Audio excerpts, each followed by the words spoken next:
Before you buy anything, I'll just tell you hygiene is a real issue here. So don't go to anywhere that doesn't have running water, and make sure that it looks clean and that lots of other people go there. That's my general advice.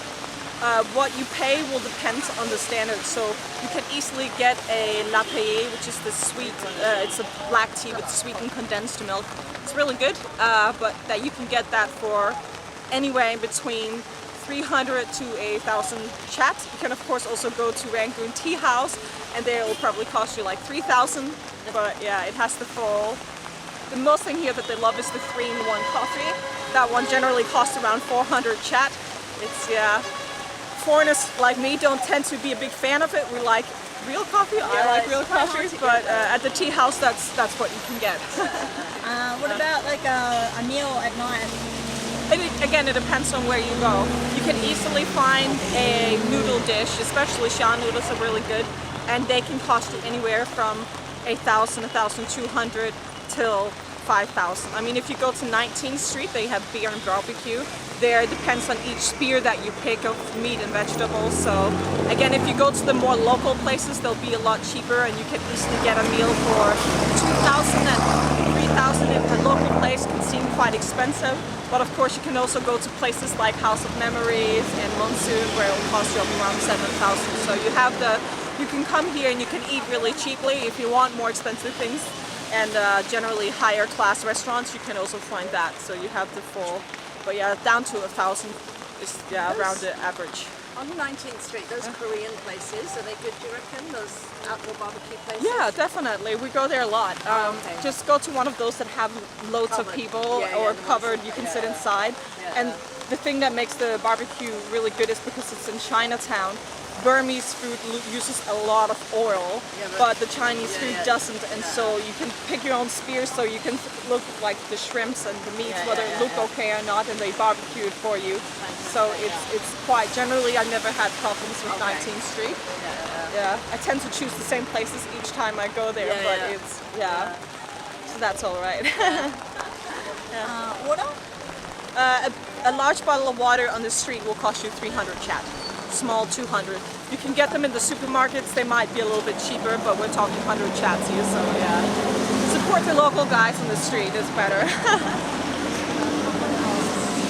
feel like a lot of people come here and get sticker shock. Has that been your experience? Get what, sorry? Sticker shock. When they hear the price, they go, that's so expensive.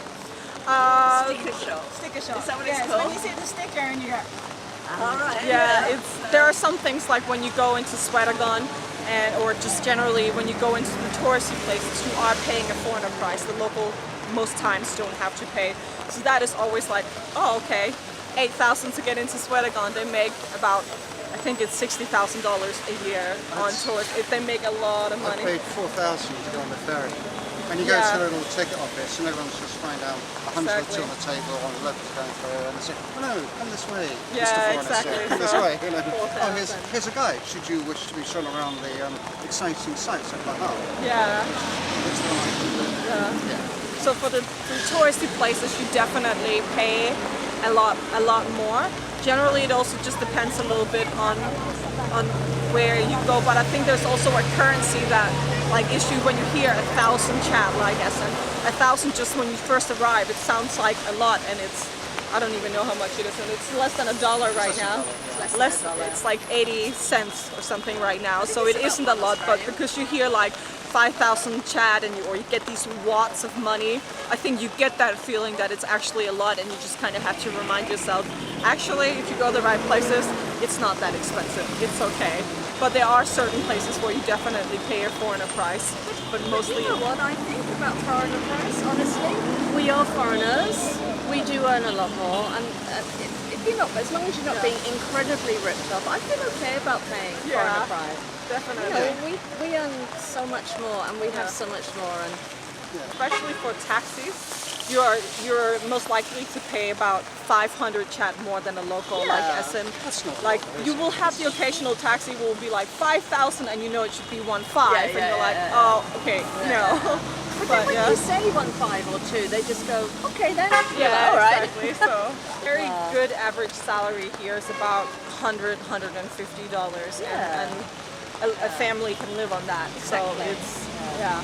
Yeah, so I don't haggle month? too much. A month, yeah. Here in fruit and veg is very seasonal. So right now, yellow mangoes are in season, so they will be cheaper. And again, it depends on where you go. If you go over across the river to the La, you can get a big bag of yellow mangoes for 1,000, 2,000 chat. But here in Yangon is always more expensive than anywhere else in Myanmar. So that it easily costs you. You could easily buy a yellow mango for 1,000 chat or 500 chat. So it depends again where you go. So yellow mangoes are currently in season, which makes them cheaper. Asparagus is just coming into season, which means that here, when they're in season, you can get a bundle when they get low enough for about 300 to 400 chat. But when they go out of season, they'll cost 3,000 chat for a small bundle.